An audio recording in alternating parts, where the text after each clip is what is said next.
औज़ुबिल्लाहिमिनश्शैतानिर्रजीम बिस्मिल्लाहिर्रहमानिर्रहीम अस्सलामु अलैकुम। Welcome to my channel.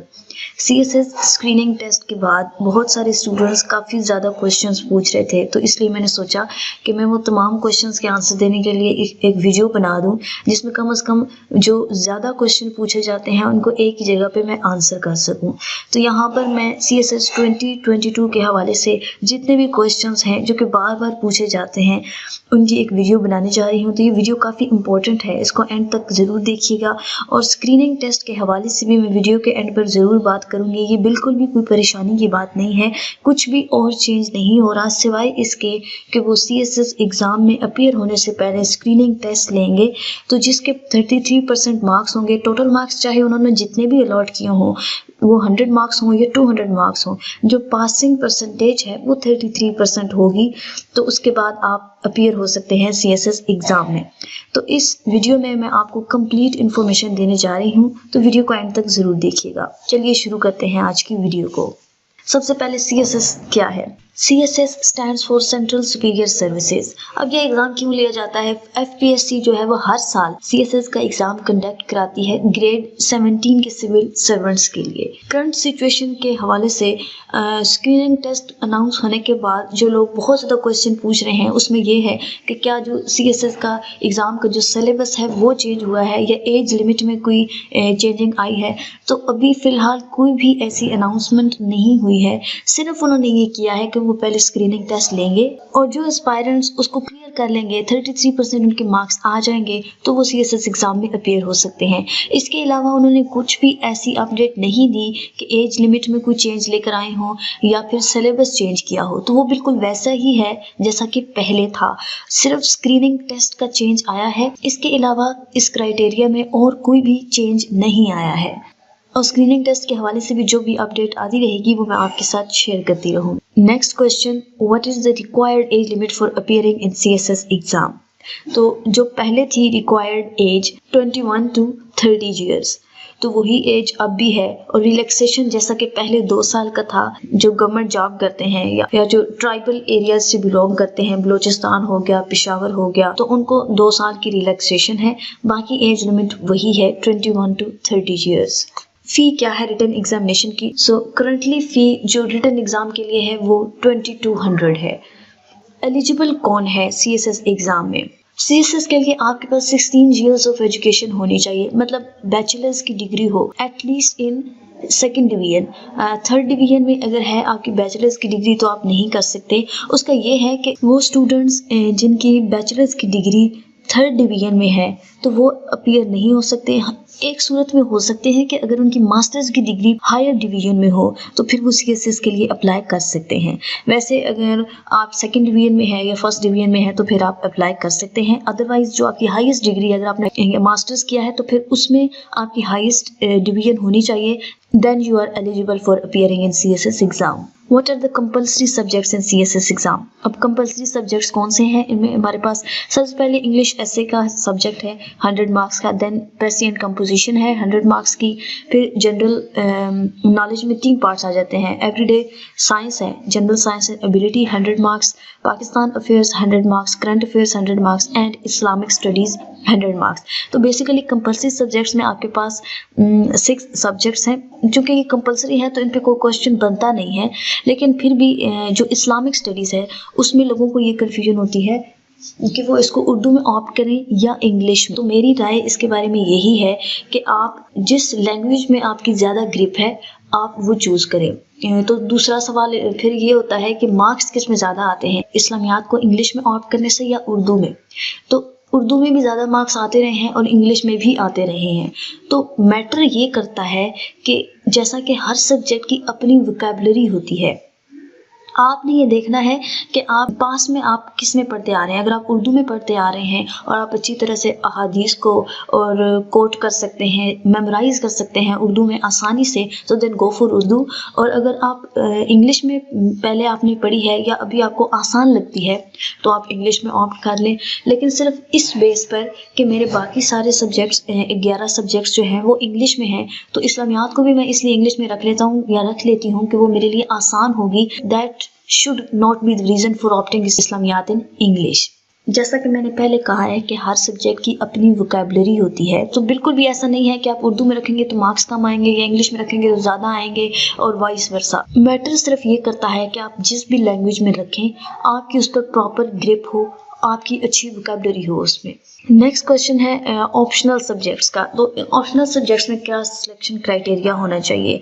सबसे पहले तो इट डिपेंड्स ऑन यू कि आप 200 मार्क्स के जो सब्जेक्ट्स हैं उनमें से कोई एक सिलेक्ट करते हैं या नहीं। ज़्यादातर लोग पॉलिटिकल साइंस या इंटरनेशनल रिलेशंस ऑप्ट करते हैं। तो अगर आप पहले ये पास पेपर्स देख लें या जो भी सब्जेक्ट्स हैं उनका ओवरव्यू ले लें जो आपको लगता है कि करने चाहिए। उन सब्जेक्ट्स को आप ओवरव्यू ले लें और पास पेपर्स देख लें, उनको देखकर पता चल जाएगा कि आपको ये सब्जेक्ट लेना चाहिए या नहीं, आप ये कर सकते हैं, जल्दी समझ आएगा आपको, या इसमें आपका कोई इंटरेस्ट डेवलप हो रहा है या नहीं। पहला स्टेप तो आपका ये होना चाहिए। दूसरे पे आपने ये देखना है कि आपकी डिग्री कौन से सब्जेक्ट में है। जिन सब्जेक्ट्स में आपकी डिग्री है अगर उन पर आपकी प्रॉपरली ग्रिप है तो आप वो सब्जेक्ट चूज कर लें। अदरवाइज ज़रूरी नहीं है कि आपकी जिन सब्जेक्ट में डिग्री है आप वही चूज करें, बल्कि उनके अलावा भी आप कोई भी सब्जेक्ट चूज कर सकते हैं जो कि आपको पढ़ने में आसानी हो रही हो, जो आपको समझ जल्दी आ रहे हो या जिनमें आपका इंटरेस्ट हो। तो थर्ड चीज़ जो है वो फिर आप स्कोरिंग ट्रेंड की तरफ जाएं। मैं इसको लास्ट पर रिकमेंड करूंगी। मेरा नहीं ख्याल कि आपको सबसे पहले स्कोरिंग ट्रेंड देखना चाहिए कि स्कोरिंग ट्रेंड क्या चल रहा है, उसके अकॉर्डिंग आप ऑप्शनल सब्जेक्ट्स को चूज करें। ये तो हर साल चेंज होता रहता है। आप सिर्फ स्कोरिंग ट्रेंड की बेस पर अपने ऑप्शनल को सिलेक्ट नहीं कर सकते। कौन से साल में कौन सा सब्जेक्ट टारगेट हो जाएगा इसके बारे में आपको नहीं पता। तो आप अपने इंटरेस्ट और अपनी डिग्री के अकॉर्डिंग अपने ऑप्शनल सब्जेक्ट्स को चूज़ करें और जो भी ऑप्शनल सब्जेक्ट्स आपने चूज़ किए हैं उनके पास पेपर्स को एक दफ़ा पिछले कम अज़ कम 5 years पास पेपर्स को ज़रूर सॉल्व करें। उससे ये होता है कि आपको पता चल जाता है कि पेपर किस तरह से आता है और किस तरह से आपने अटेम्प्ट करना है। सिर्फ ऑप्शनल ही नहीं बल्कि कंपल्सरी सब्जेक्ट्स के भी जितना हो सके पास्ट पेपर्स को सॉल्व करें। नेक्स्ट क्वेश्चन है स्ट्रक्चर क्या है सीएसएस एग्जाम का। सबसे पहले रिटन टेस्ट होता है। रिटन टेस्ट में टोटल 1200 मार्क्स होते हैं। 600 मार्क्स कंपल्सरी सब्जेक्ट्स के होते हैं और 600 मार्क्स आपके ऑप्शनल सब्जेक्ट्स के होते हैं। 40% मार्क्स चाहिए होते हैं आपको कंपल्सरी सब्जेक्ट्स में पास होने के लिए और 33% मार्क्स आपको चाहिए होते हैं ऑप्शनल सब्जेक्ट्स में पास होने के लिए। तो टोटल वेटेज जो बनती है वो 50% है। तो अगर आपके 50% मार्क्स आ जाते हैं तो इसका मतलब है आप क्वालिफाइड हैं रिटन एग्जाम में। नेक्स्ट आपका मेडिकल टेस्ट होता है। तमाम कैंडिडेट्स का मेडिकल टेस्ट लिया जाता है एक्सेप्ट वो जो कि डिसेबल्ड हैं कैंडिडेट्स हैं। उनकी मेंटल हेल्थ और उनकी फिजिकल हेल्थ जो है उसका सारा मेडिकल टेस्ट लिया जाता है। मेडिकल टेस्ट के लिए वही कैंडिडेट्स जाते हैं जो कि रिटन टेस्ट में क्वालिफाइड होते हैं। और अगर आप 2 दफ़ा ट्वाइस एब्सेंट हो जाते हैं मेडिकल टेस्ट में तो उसके बाद आप ऑटोमेटिकली रिजेक्ट हो जाते हैं और फिर आपकी कोई भी अपील एक्सेप्ट नहीं की जाती। उसके पास मेडिकल टेस्ट के बाद फिर साइकोलॉजिकल टेस्ट होता है। साइकोलॉजिकल टेस्ट में इसमें आपके पेपर पेंसिल टेस्ट भी होते हैं और ग्रुप टास्क भी होते हैं। इसके कोई एक्स्ट्रा मार्क्स नहीं होते। हाँ वेटेज होती है, असर ज़रूर पड़ता है आपके इंटरव्यू पर, लेकिन जो मेडिकल टेस्ट है और साइकोलॉजिकल टेस्ट है इनके अलग से कोई मार्क्स नहीं होते। साइकोलॉजिकल टेस्ट के बाद आपका वाइवा वॉइस मींस के इंटरव्यू होता है जिसमें 300 मार्क्स होते हैं जिनमें से 100 आपके पासिंग मार्क्स होने चाहिए। और इंटरव्यू में कैंडिडेट से इस्लाम से related, Pakistan, current affairs, general knowledge कुछ भी क्वेश्चन पूछा जा सकता है। बेसिकली जो आपका इंटरव्यू का टेस्ट होता है वो आपका पर्सनैलिटी का टेस्ट होता है। जो आप रिटन टेस्ट देकर आए होते हैं उससे टोटली ऑपोजिट होता है आपका इंटरव्यू। जैसे क्वेश्चन आपके रिटन एग्जाम में आए होते हैं बिल्कुल वैसे क्वेश्चन इंटरव्यू में नहीं आते। ये आपसे कुछ भी पूछ सकते हैं, आपकी हॉबीज़ क्या हैं।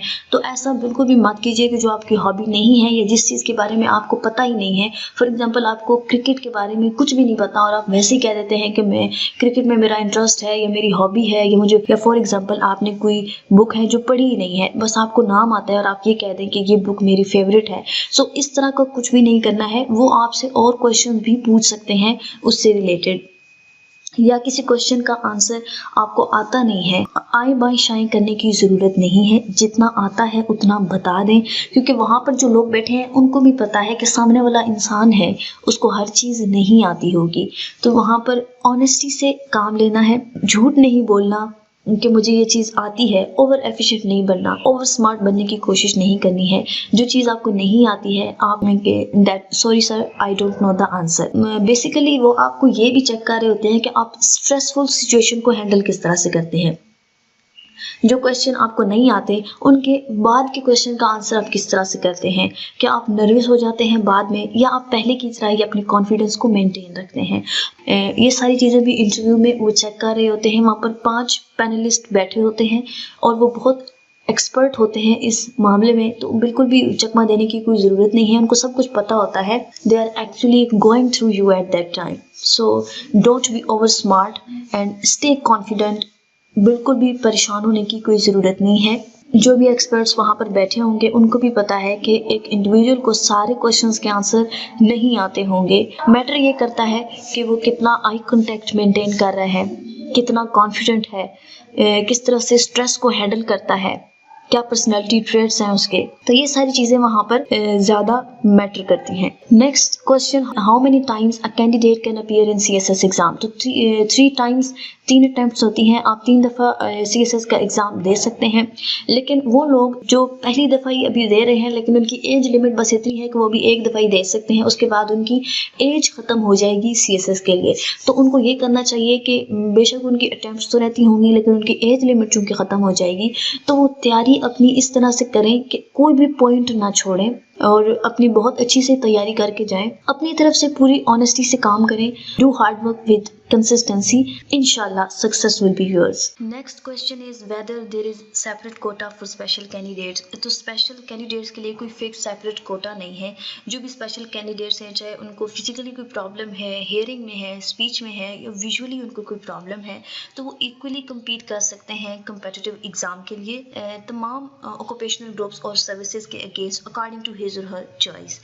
कोई फिक्स्ड सेपरेट कोटा नहीं है, इक्वली कम्पीट कर सकते हैं। नेक्स्ट क्वेश्चन है, what is the time taken for issuance और uploading of DMCs on FPSC website. तो जो DMCs होती हैं फेल्ड कैंडिडेट्स की, उनको डिस्प्ले कर दिया जाता है FPSC की वेबसाइट पर विद इन, जब रिटन एग्ज़ाम अनाउंस होता है उसके 1 वीक के बाद ही वहाँ पर डिस्प्ले हो जाती हैं। जबकि जो क्वालिफाइड कैंडिडेट्स होते हैं जिन्होंने रिटन एग्ज़ाम पास कर लिया होता है, उनकी जो DMCs हैं वो इंटरव्यू के बाद within a week upload हो जाती हैं FPSC की वेबसाइट पर।